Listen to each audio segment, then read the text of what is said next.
السلام علیکم ورحمۃ اللہ وبرکاتہ۔ عزیز ناظرین، محفل تفسیر میں ایک بار پھر آپ سب لوگوں کا استقبال ہے۔ جیسا کہ آپ جانتے ہیں کہ مسلسل سورہ یاسین کا احاطہ کیا جا رہا ہے، اور آج الحمدللہ سورہ یاسین کی آخری نشست ہے، اور اس نشست کے ساتھ میں سورہ یاسین کی تفسیر مکمل ہو جائے گی۔ جو لوگ کسی وجہ سے پہلی نشستیں دیکھ نہیں پائیں یا پہلی ریکارڈنگ سن نہیں پائیں، ان لوگوں کے لیے عرض کرنا ہے کہ ہمارے یوٹیوب پر یہ گزشتہ تمام ریکارڈنگز موجود ہیں، آپ ان سے استفادہ کر سکتے ہیں۔ میرے ساتھ میں مولانا محترم موجود ہیں۔ آخری چند آیات جو باقی ہیں مولانا صاحب اس کا متن پیش کریں گے، اور ہم ترجمہ اور تفسیر پیش کریں گے۔ اعوذ باللہ من الشیطان الرجیم،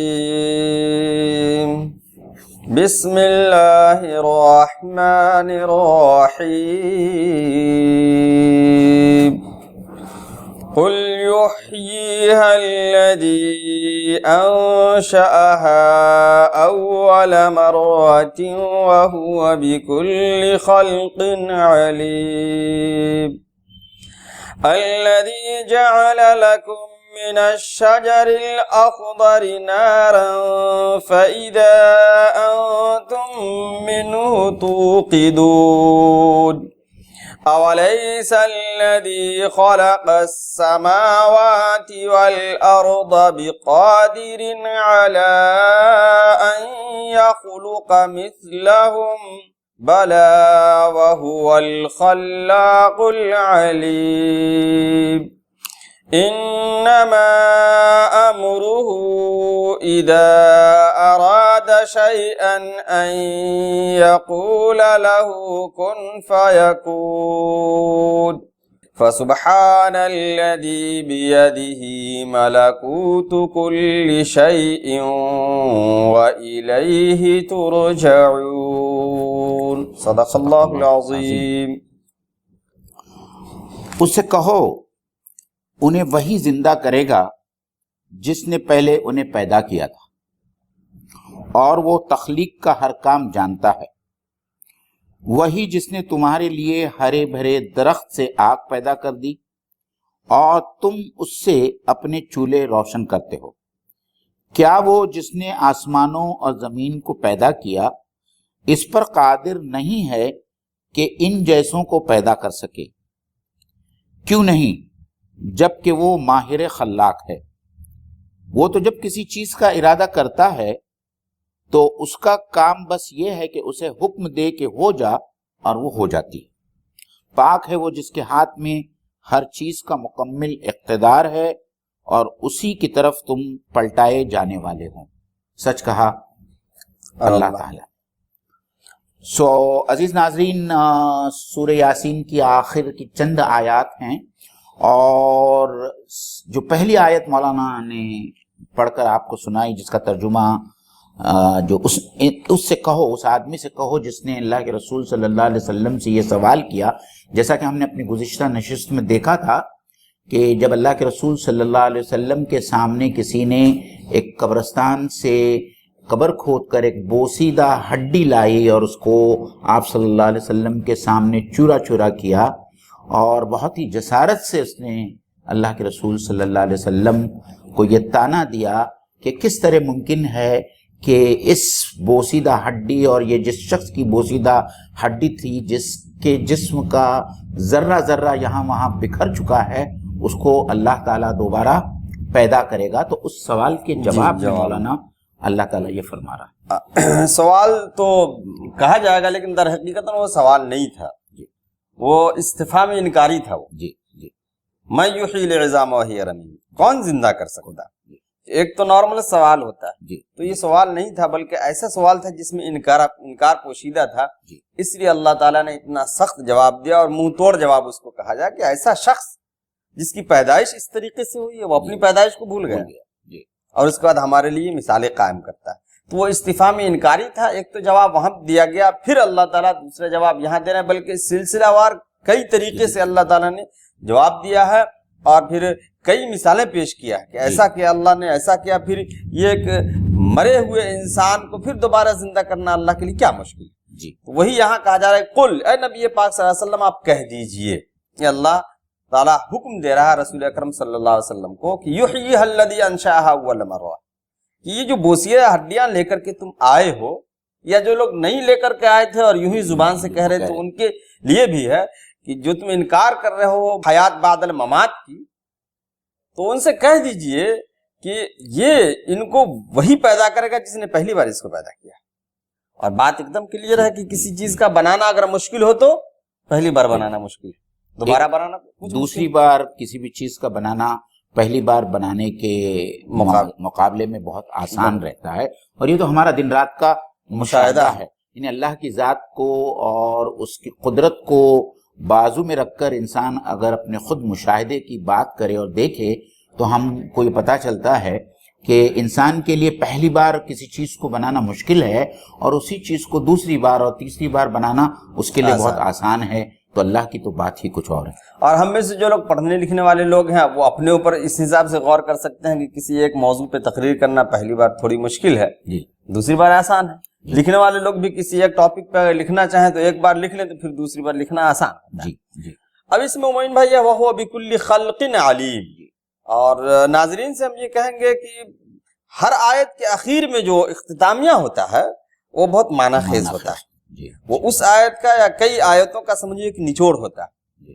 وَهُوَ بِكُلِّ خَلْقٍ عَلِيمٌ، وہ جو خلاق ہے ساری کائنات کا، بِكُلِّ خَلْقٍ عَلِيمٌ، تمام مخلوق کے بارے میں جاننے والا ہے. یہ خلق سے مراد یہاں پر مفسرین نے مخلوق لیا.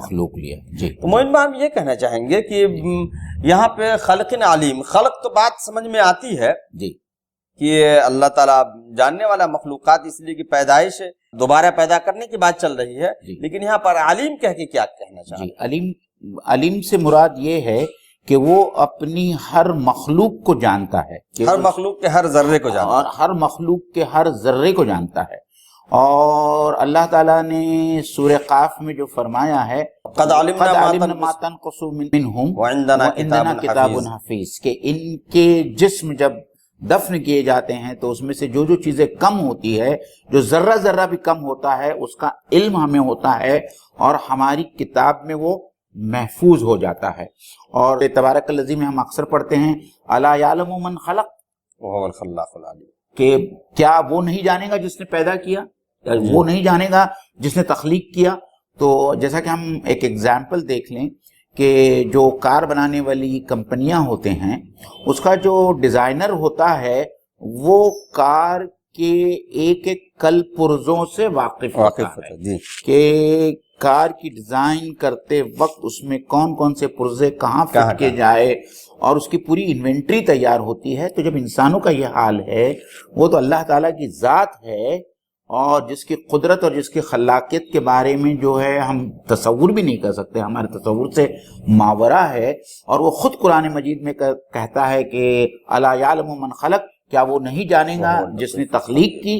اور پھر جیسا کہ سورہ قاف میں علمنا ما تنقص منہم وعندنا کتاب حفیظ، وہاں پہ بھی اسی بات کو اللہ تعالیٰ نے دوسرے پیرائے میں بیان کیا ہے کہ جسم کا وہ ایک ایک حصہ یا جز جو زمین کھا جاتی ہے یا ختم ہو جاتا ہے، اللہ تعالیٰ اس سے واقف ہے اور وہ ایک کتاب میں محفوظ کیا جائے. موین بھائی اس میں دو باتیں اور سمجھنے کی ہے. ایک تو یہ ہے کہ جو ہمارے عام لوگ ہیں وہ کبھی کبھی ذہن میں خیال آتا ہے اور اس طریقے سے سوالات کرتے بھی ہیں کہ قبر، عذاب قبر، اور پھر قبر میں جو لوگ مدفون ہوں گے ان کے ساتھ معاملہ ایسا ہوگا، لیکن جن کو جانور کھا جائے یا جو جلا دیے جائیں یا جو سمندر میں بہہ جائیں ان کا کیا ہوگا.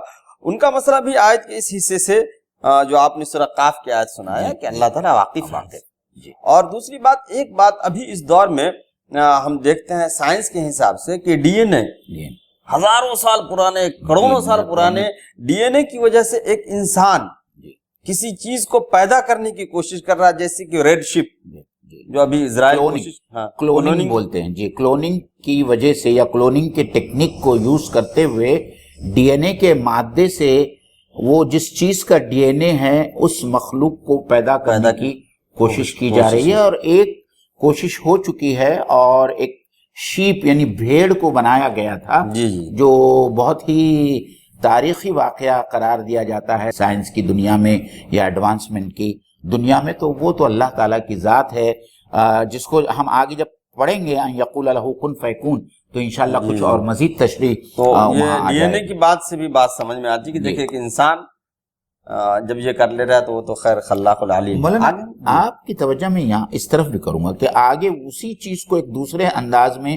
کہا جا رہا ہے، وَهُوَ خَلَّاقُ الْعَلِيمُ، جی تو یہاں میرے خیال سے خلاق جو ہے وہ مبالغے کا صیغہ ہے، جی جی مبالغے کا صحیح صیغہ ہے، اور مفسرین نے یہ بھی لکھا ہے کہ اس کے اندر دوام ہے، مطلب یہ کہ وہ اس کی دوام تنوع وہ مطلب اس کا تخلیقی جو امر ہے وہ ابھی اس وقت بھی چل رہا ہے۔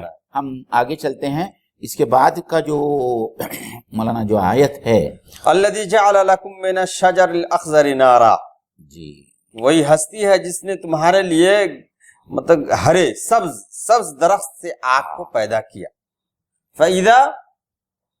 پس تم فَإِذَا أَنْتُم مِّنْهُ تُوقِدُونَ، پس تم اس سے آگ پیدا کرتے ہو۔ معین بھائی یہ کہنا چاہ رہا ہے کہ یہ یہاں پر دوبارہ پیدا کیے جانے کی بات چل رہی ہے اور وہاں تک بات آئی، دلال دیے گئے، لیکن یہاں پر ڈائریکٹ اللہ تعالیٰ نے پھر گفتگو کے پہلو کو چینج کر کے یہاں پہ گرین ٹری کے بارے میں ہرے درخت کا ذکر انہوں نے کیوں کیا؟ اللہ تعالیٰ نے مفسرین نے اس کو اس انداز میں بیان کیا ہے کہ ایک ضد سے دوسری ضد کا پیدا ہونا، یعنی ہریالی میں آگ کا ہونا، ہریالی سے آگ کا پیدا ہونا ناقابل یقین چیز ہے کہ ایک ہری بھری چیز سے آگ کس طریقے سے پیدا ہو سکتی ہے۔ تو اللہ تعالیٰ جب یہ کہتا ہے کہ جب میں ایک ہری بھری ٹہنیوں کو ایک دوسرے سے رگڑ کر آگ پیدا کر سکتا ہوں، تو میں جو لوگ مر گئے ہیں جن کو میں نے پہلے پیدا کیا تھا، میں ان کو دوبارہ پیدا کیوں نہیں کر سکتا ہوں۔ اور اس زمانے میں، جس زمانے میں قرآن مجید نازل ہوا مولانا صاحب، اس زمانے میں وہاں کے صحراؤں میں رہنے والے لوگ جی دو پودوں کا ذکر ملتا ہے، جس کا نام ہے، ایک کا نام تو ہے کہیں عفار آتا ہے کہیں عقار آتا ہے، اور دوسرے پودے کا نام آتا ہے مرخ۔ جی تو بیابانوں میں اور صحرا میں رہنے والے لوگ ان دو پودوں کو رگڑ کر چکماک کی طرح استعمال کرتے تھے، اور اس سے چنگاری نکلتی تھی اور اس سے وہ آگ جلاتے تھے۔ تو یہ بہت معروف چیز تھی، اور اسی لیے اس کو بحیثیت مثال اللہ تعالیٰ نے قرآن مجید میں بیان کیا ہے، اور جاہلیت کے شعراء نے بھی جو ہے اس کا ذکر کیا، اس کا ذکر کیا، اس کا استعمال کیا۔ اور آج کے جدید ناظرین جو ہے وہ یہ جانتے ہیں اچھی طریقے سے کہ آسٹریلیا کے جنگلات میں جو بھیانک آتش زدگی کا معاملہ ہوتا ہے، آگ لگنے کا جو معاملہ ہوتا ہے، کیا کوئی وہاں جا کر آگ لگاتا ہے؟ ایسا تو نہیں ہے، ایسا نہیں۔ وہاں جو آگ لگتی ہے وہ ہواؤں کی وجہ سے، جب پیڑ ایک دوسرے سے ٹکراتے ہیں تو ان سبز پیڑوں کے اور ٹہنیوں کے ٹکرانے کی وجہ سے جو چنگاری پیدا ہوتی ہے اس سے آگ لگتی ہے، اور پھر اس ہرے بھرے جنگل میں جہاں آکسیجن کی بہتات ہوتی ہے اور ہوا بھی ہوتی ہے، تو اس آگ کو ایسی تیزی کے ساتھ میں پھیلاتی ہے کہ وہ محاورہ بن گیا کہ جنگل کی آگ کی طرح پھیل جانا، تو وہ محاورہ وہیں سے آیا ہے۔ تو آج بھی آسٹریلیا کے ان جنگلات میں آگ لگتی ہے، تو یہ خود ہمارا مشاہدہ ہے کہ اللہ تعالیٰ ان ہرے بھرے جنگلات میں اس طریقے سے آگ کو پیدا کرتا ہے۔ یعنی اللہ تعالیٰ کی خلاقیت، اللہ تعالیٰ اپنی خلاقیت کو سمجھانے کے لیے اس طرح کی مثالیں دے رہے ہیں، اور اس دور میں تو اور آسان ہے بہت ساری چیزوں کا سمجھنا۔ جس طریقے سے آگ کو بجھانے کے لیے سب سے کارگر چیز جو مانی جاتی ہے وہ ہے پانی، اور پانی کے بارے میں ہے کہ سب سے زیادہ پاور فل آگ پانی کے اندر ہے۔ اس میں کیا دو چیزیں ہوتی ہیں؟ اور اس میں ہائیڈروجن اور آکسیجن ہوتی ہے۔ آکسیجن خود جلانے والی چیز ہے، اور پھر اسی پانی سے اللہ تعالیٰ بجلی پیدا کرتا ہے۔ آج انسان جو ہے اسی پانی کی طاقت سے بجلی پیدا کر رہا ہے، تو یہ ضد سے دوسری ضد پیدا ہو رہی ہے، اور اسی بجلی سے ہم آگ جلاتے ہیں۔ تو یہ اللہ تعالیٰ کا عجیب نظام ہے، اور اللہ تعالیٰ نے ان تمام چیزوں کو انسانوں کے لیے جو ہے مسخر کر دیا ہے۔ وَلَيْسَ الَّذِي خَلَقَ السَّمَاوَاتِ وَالْأَرْضَ بِقَادِرٍ عَلَىٰ أَن يَخْلُقَ مِثْلَهُم بَلَىٰ وَهُوَ الْخَلَّاقُ الْعَلِيمُ۔ اولیس الذی خلق السماوات والارض، تو اب یہاں پھر ایک اور دلیل اللہ تعالیٰ دے رہا ہے کہ انسان اپنی خلقت کے بارے میں کہہ رہا ہے جس کو کوئی حیثیت نہیں ہے زمین و آسمان کی خلقت کے سامنے، جس نے اتنی بڑی زمین اور اتنا بڑا آسمان بنایا۔ بلکہ میں یہ کہوں گا کہ اس زمانے میں لوگ زمین اور آسمان کو جو ان کے نظروں کے سامنے وہی تصور تھا، ان کو تو پتا بھی نہیں تھا کہ اور مولانا ایک بات جو ہمارے ناظرین نے بھی بہت سارے ناظرین جو قرآن مجید پر غور و فکر کرتے ہیں، آپ لوگوں نے دیکھا ہوا کہ اللہ تعالیٰ نے جہاں جہاں ارض اور سماوات کو لایا ہے وہاں ہمیشہ ارض کو واحد کے صیغے میں لایا ہے، اور اللہ تعالیٰ اس ارض سے مراد یہ جگہ، یہ جو پلانٹ ارتھ ہے اس سے مراد ہے، اور سماوات کو ہمیشہ پلورل میں یا جمع کے صیغے میں لایا ہے، کیونکہ جیسا اللہ تعالیٰ خود کہتا ہے کہ ہم نے 7 طبق بنائے، سورہ ملک کے اندر جو کہتا ہے کہ ہم نے آسمانوں کے 7 طبق بنائے، اور ہم جانتے ہیں کہ 7 آسمان ہے جس کے اوپر جو ہے اللہ تعالیٰ کا عرش ہے، تو اس لیے ہر جگہ سماوات کا لفظ لایا جاتا ہے، اور ارض کو اللہ تعالیٰ نے ہمیشہ جو ہے سنگولر اور واحد میں رکھا ہے۔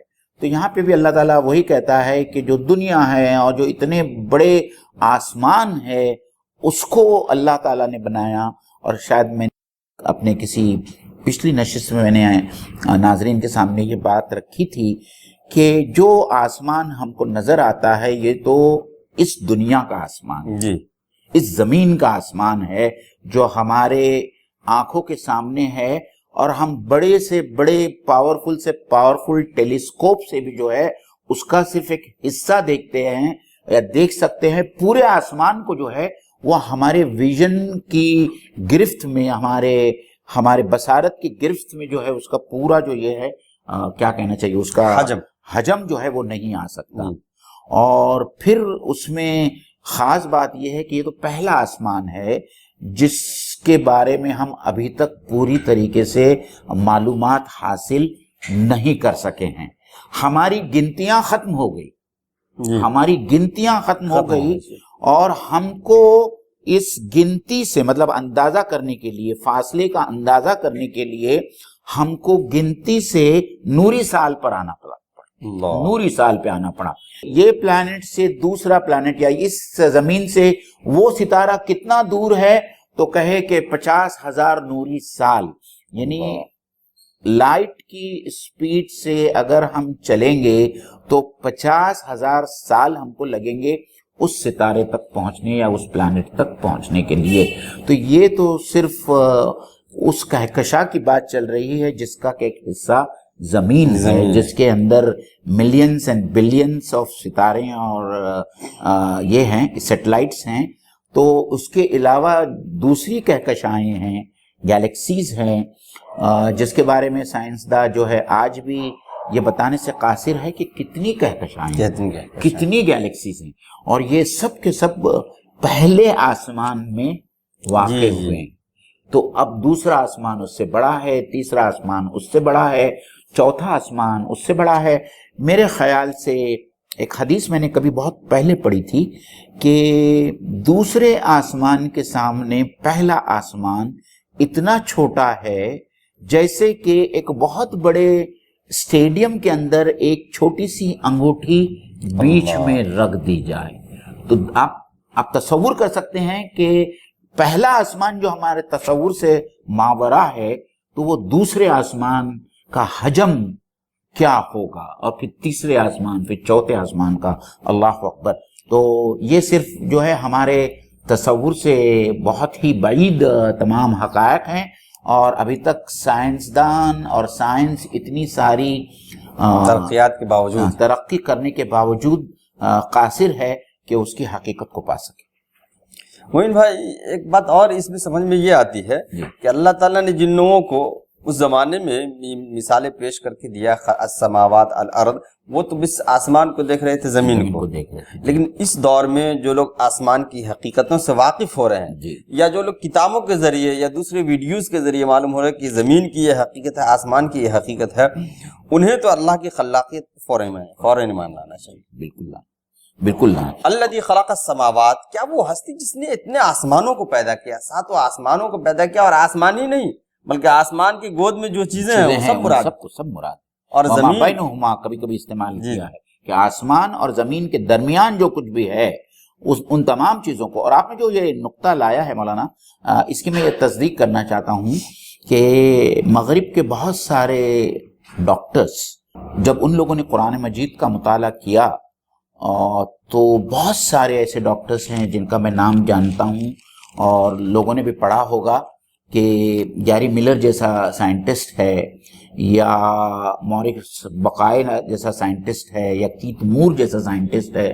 ان لوگوں نے جب قرآن مجید میں فزیولوجی اور اناٹومی سے متعلق بہت ساری معلومات جب ان کے سامنے آئی تو انہیں اس بات کا اقرار کرنے میں ذرا سی بھی ہچکچاہٹ نہیں ہوئی کہ یہ کوئی انسانی کلام نہیں ہو سکتا، کیونکہ یہ جو باتیں قرآن مجید میں بتائی گئی ہے یہ آج سے 1400 سال پہلے انسانوں کے گرفت سے باہر تھی. انسان کو اس سے متعلق کچھ بھی معلوم نہیں، سوچ بھی نہیں سکتا تھا، اور قرآن اس کو جس تفصیل اور جس ایکیوریسی کے ساتھ میں بیان کرتا ہے وہ ناقابل یقین ہے. اور اسی وجہ سے انہوں نے کہا کہ یہ کوئی انسانی کلام نہیں ہو سکتا. میں نے کسی نشست میں کیت مور کا بیان لوگوں کے سامنے پیش کیا تھا کہ یہ ایمبرائیولوجی کا جو ہے علم جنین کا ماہر ہے اور اس کی کتابیں ڈاکٹر حضرات کو MBBS کے کورس میں پڑھائی جاتی ہے، ٹیکسٹ بک آف ایمبرائیولوجی. اس نے سورہ مومنون کی پوری آیتیں کوٹ کر کے رحم مادر کے اندر جو جنین کی تخلیقی مراحل ہے وہ اس نے سورہ مومنون کے مضمون سے اخذ کی ہے اور اپنی کتاب میں ایک ضمیمہ لگایا ہے. اور اس ضمیمے کا نام ہی ہے ایمبرائیولوجی ایز پر قرآن اینڈ حدیث، اور وہ ایمان لایا.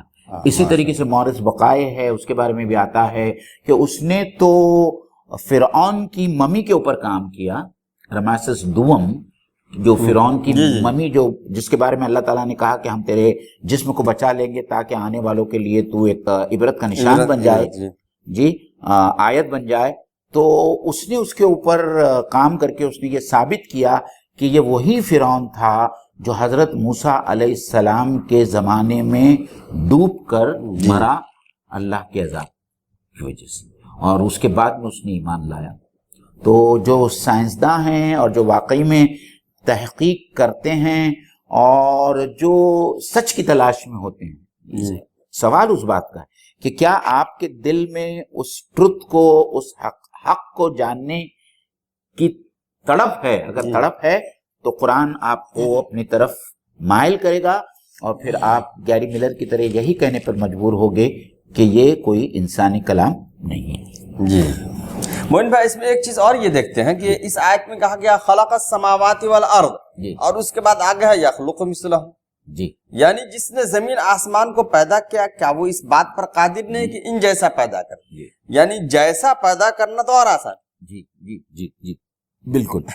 اس لیے اللہ نے ان کی حقیقت کو بتانے کے لیے کہ تم کیا سوچتے ہو کہ تم ایک نئی مخلوق ہمارے سامنے ہو، بلکہ تم کو تو میں پیدا کر چکا ہوں، تم جیسا پیدا کرنا. صحیح. تو حالانکہ اللہ یہ بھی کہہ سکتے تھے ان یخلقہم، لیکن اللہ کا ان یخلق مثلہم جیسا، مطلب تم تو پیدا کیے جا چکے ہو، اس نے تو وہ چیز پیدا کی. اس کے بعد پھر اللہ تعالیٰ ہی آگے چل کے جواب دے رہے ہیں. بلا جو ہے یہ جواب مضبوط جواب ہے. بلا کیوں نہیں؟ وہو الخلاق العلیم، اور وہ تو بہت بڑی ہستی ہے پیدا کرنے والی، اور تنوعات کے ساتھ پیدا کرتی ہے، اور اس کی خلاقیت جو ہے تعبد بلکہ ہمیشہ جاری رہے گی. اور علیم، اور پھر یہاں پہ العلیم لایا گیا کہ اللہ تعالیٰ تمام چیزوں سے واقف ہے کہ کیسے پیدا کرنا ہے، کیا کرنا ہے، کس کے ذرات کہاں ہیں، کس انسان کے ذرات کہاں ہیں، ہر چیز سے واقف ہے، اپنی تمام مخلوقات سے واقف ہے. اور پھر مولانا خلاق العلیم کی مزید تشریح جو ہے آگے کی آیت میں پیش کی جا رہی ہے کہ انما امرہ اذا اراد شیئا ان یقول لہ کن فیکون. مطلب اللہ تعالیٰ کی قدرت کا تو یہ حال ہے.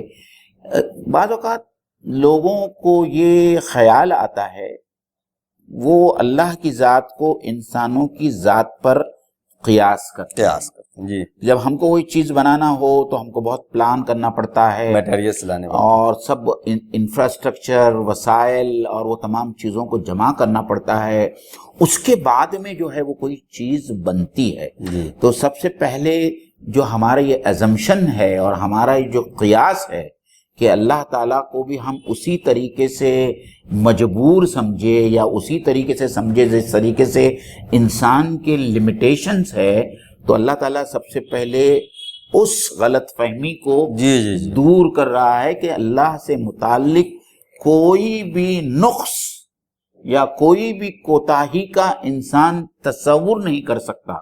جس طریقے سے ایک چیز کو بنانے کے لیے، ایک چھوٹے سے گڑھے کو بنانے کے لیے ہم کو مٹی کی ضرورت ہوتی ہے، پانی کی ضرورت ہوتی ہے، اس چکر کی ضرورت ہوتی ہے، تب جا کر جو ہے وہ گیلی مٹی کے توندے سے جو ہے ہم مٹکا بناتے ہیں۔ جی جی اللہ تعالیٰ ایسے کسی چیز کا محتاج نہیں ہے، نہ وہ وسائل کا محتاج ہے، نہ چیزوں کا، نہ مادوں کا، نہ کسی انرجی کا اللہ تعالیٰ محتاج ہے۔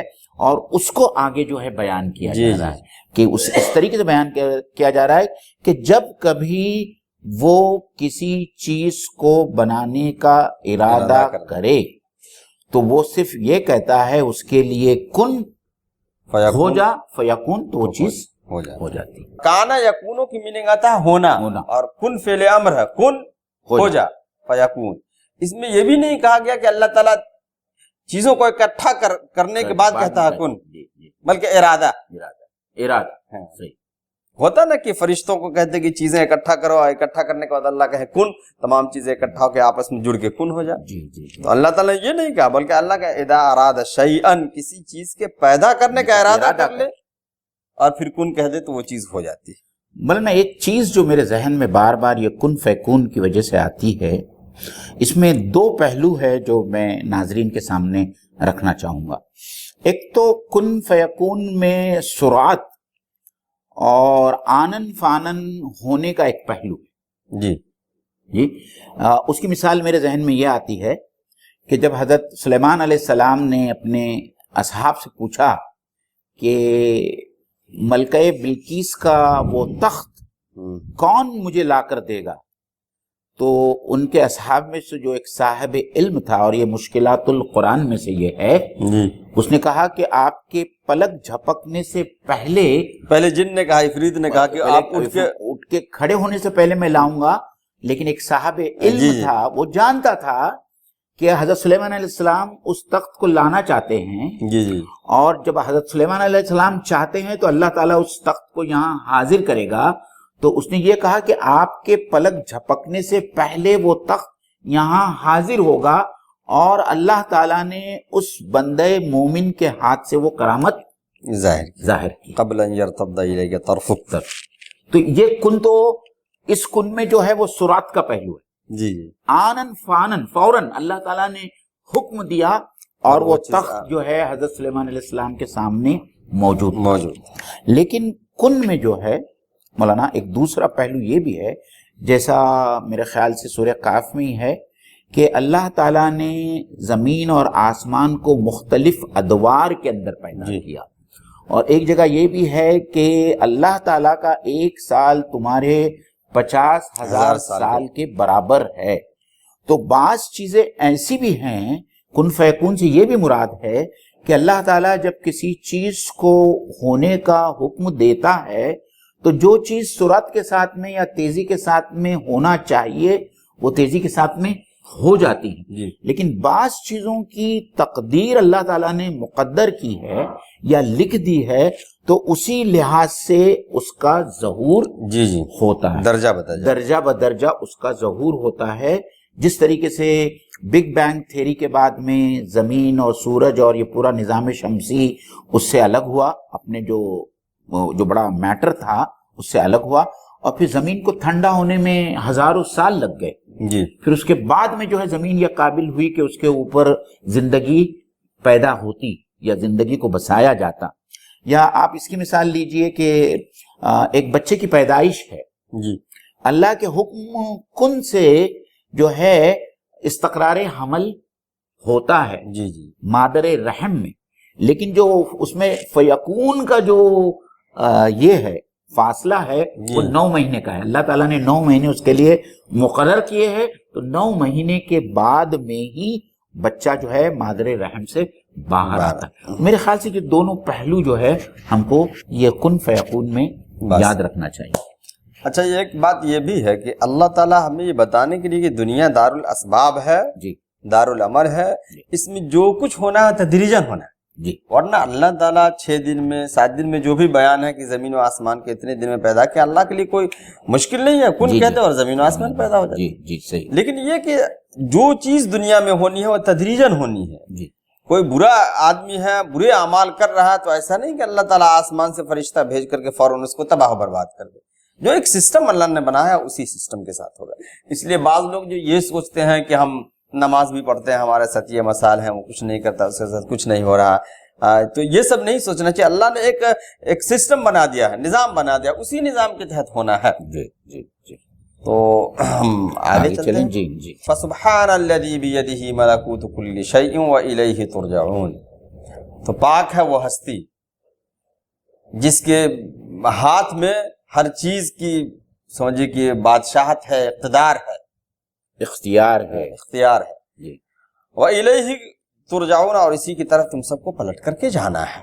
یہاں پر اب یہ اللہ تعالیٰ کی خلقت کو بیان کرنے کے بعد اللہ تعالیٰ اخیر آیت میں یہ کہہ رہے ہیں کہ فسبحان الذی، کہ وہ پاک ہے وہ ذات.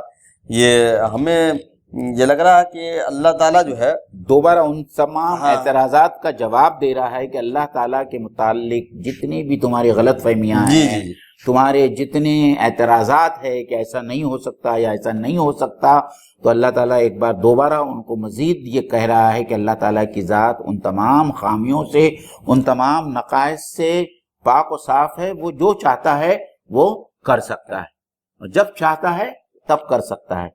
اور پھر جو ہے اور یہ بھی کہہ رہا ہے کہ یہ جو زمین اور یہ آسمان میں جتنی تمام چیزوں کا ذکر ہوا، اس میں سے کوئی بھی چیز اللہ کی قدرت سے اور اس کے اختیار سے باہر نہیں ہے. تو میں جو ناظرین جن کا سائنس کا بیک گراؤنڈ ہے ان کو میں اس طریقے سے سمجھانا چاہوں گا کہ ایک ادنا سے ادنا ایٹم، جس کو ہم کہتے ہیں ATOM ایٹم، اور اس کے اندر جو الیکٹران ہوتا ہے جس کو الیکٹرانک مائکروسکوپ بھی نہیں دیکھ سکتی، وہ اتنا چھوٹا ہوتا ہے کہ وہ اس وقت کہاں ہوگا وہ خالی پرابیبلٹی کہا جا سکتا ہے کہ یہ الیکٹران اس وقت جو ہے اس کے آربٹ میں یہاں ہو سکتا ہے، کیونکہ وہ اتنی تیزی سے موو کرتا ہے. تو اللہ تعالیٰ کو قدرت اس الیکٹران پر حاصل ہے، اللہ تعالیٰ کو اتنی ہی قدرت دنیا میں آج معلوم سب سے بڑا ستارہ، جس کے بارے میں ہمیشہ کہتا ہوں اسکیوٹی، جس کے اندر ہزاروں سورج سموئے جا سکتے ہیں، اللہ تعالیٰ کے مکمل اختیار اور قابو میں ہے. اس طریقے سے ہم سمجھ سکتے ہیں کہ جب اللہ تعالیٰ یہ کہتا ہے بیدہ ملکوت کل شیء، کہ ہر چیز اللہ تعالیٰ کے قبضہ قدرت میں. اور خدا ذوالجلال کے جو صفات ہیں نا، یہ اللہ تعالیٰ کی خلاقیت یا اللہ تعالیٰ کی الوہیت میں جو سب سے زیادہ جو مطلب یہ ہے کہ انسانوں کی طرف سے جو سب سے زیادہ سمجھیے کہ انسانوں نے جو ناقدری کی، ما قدر اللہ اس میں یہ ہے کہ خدا کی خلاقیت میں کسی دوسرے کو شریک کیا، یا خدا کا کسی کو سفارشی مانا، یا خدا کا کسی کو بیٹا مانا. ان تمام چیزوں کی یہاں نفی ہو رہی ہے. فسبحان الذی، کہ اللہ تعالیٰ پاک ہے، نہ ان کا کوئی وزیر ہے، نہ ان کا کوئی سفارشی ہے، نہ اتنی چیزوں کو جو اللہ تعالیٰ پیدا کرتا ہے ان چیزوں کے پیدا کرنے میں کوئی ہاتھ بٹانے والا نہیں ہے. فسبحان الذی، وہ پاک ذات ہے. مولانا ایک بات اس کو اور جو مزید میں یہ کہنا چاہوں گا کہ دیکھیے سورج کو لیجئے آپ، اتنا بڑا ستارہ ہے، اور جس کے بارے میں نے اس سے پیشتر بھی کہا تھا کہ ایک سورج کے اندر زمین کے جیسے 10 لاکھ زمینیں سموئی جا سکتے ہیں حجم کے لحاظ سے. اس کا والیوم، اس کا حجم اتنا ہے کہ 10 لاکھ زمینیں بیک وقت اس کے اندر سما سکتی ہیں. اتنا بڑا ہے جو ہم کو ایک چمنی کی طرح نظر آتا ہے، لیکن ہے اتنا بڑا. اور اللہ تعالیٰ کی ایسی قدرت میں ہے، اللہ تعالیٰ کے ایسے قبضے قدرت میں ہے کہ وہ 1 سیکنڈ لیٹ نہیں نکل سکتا اور 1 سیکنڈ لیٹ غروب نہیں ہو سکتا. جو اللہ تعالیٰ نے اس کا وقت مقرر کیا ہے کہ اس دن اسے اتنے بجے اتنے منٹ اور اتنے سیکنڈ میں نکلنا ہے، اس کا ظہور وہاں اتنے وقت ہوگا. اور جو وقت اللہ تعالیٰ نے اس کا سیٹ کیا ہے غروب ہونے کا، اسی وقت وہ غروب ہوگا. 1 سیکنڈ کا بھی جو ہے اس کے اندر تبدیلی نہیں ہوتی. یہ ہے اللہ کا کنٹرول. سورج جیسے ایک اتنے بڑے ستارے پر تو ہم اور تم اور انسان اور یہ زمین کی کیا حیثیت ہے کہ وہ اللہ تعالیٰ کے قبضۂ قدرت سے بھاگ کر کہیں جائیں. اور وَإِلَيْهِ تُرْجَعُونَ، پھر واپس اللہ تعالیٰ ان تمام مشرکین کو، جو لوگ اللہ تعالیٰ پر یقین نہیں رکھتے، جو آخرت پر یقین نہیں رکھتے، ان لوگوں کے اوپر یہ جو ہے آخری بار ان کو کہا جا رہا ہے اور اتمام حجت کی جا رہی ہے کہ تم کو پلٹ کر اللہ ہی کی طرف جانا ہے، اور اس کے علاوہ اور کوئی دوسری جگہ، دوسرا کوئی مقام نہیں ہے. تو اب بھی وقت ہے کہ تم لوگ سنبھل جاؤ اور اپنی واپسی کی تیاری میں مگن ہو جاؤ. یا ایھا الانسان انک قادح الی ربک قدحا فملاقی، اے انسان تو کشا اپنے رب سے ملنے کے لیے جا رہا ہے. تو ہم کو یہ سوچنا چاہیے ناظرین کرام کہ اگر آج ہمارا بلاوا آ جاتا ہے تو کیا ہم اپنے رب کو فیس کرنے کے لیے تیار ہے؟ کیا آج ہم اللہ کی عدالت میں اگر ہم کو بحیثیت مجرم حاضر کیا جائے تو کیا ہم اپنا دفاع کر سکتے ہیں؟ کیا ہماری برائیوں کا کیا حال ہے؟ ہمارے میزان کا کیا حال ہے؟ کیا ہم جنت میں جانے کے مستحق ہے یا ہم جہنم میں جانے کے مستحق ہے؟ آج کا وقت ہے، یہ وقت ہمارے ہاتھ میں ہے کہ ہم اپنی پوزیشن کو سمجھے. اپنا حساب لو قبل ان تحاسبو، کہ قبل اس کے کہ تمہارا حساب لیا جائے تم اپنا احتساب کرو. ہم آئے دن اللہ و انا الیہ راجعون پڑھتے رہتے ہیں، گویا وہی ترجمانی یہاں ہے کہ ہمیں اللہ کی طرف لوٹ کر کے جانا ہے. تو ہمیں دوسروں کے لیے پڑھتے ہیں، ایک وقت ایسا بھی آنے والا ہے کہ ہمارے لیے دوسرے لوگ پڑھیں گے. تو ہمیں یہ ذہن میں رکھنا ہے کہ ہمیں بھی واپس جانا ہے، کیا ہم اس کے لیے تیار ہیں. بالکل. ناظرین، اس آیت کے ساتھ میں الحمدللہ ثم الحمدللہ سورہ یاسین کی تکمیل ہوئی.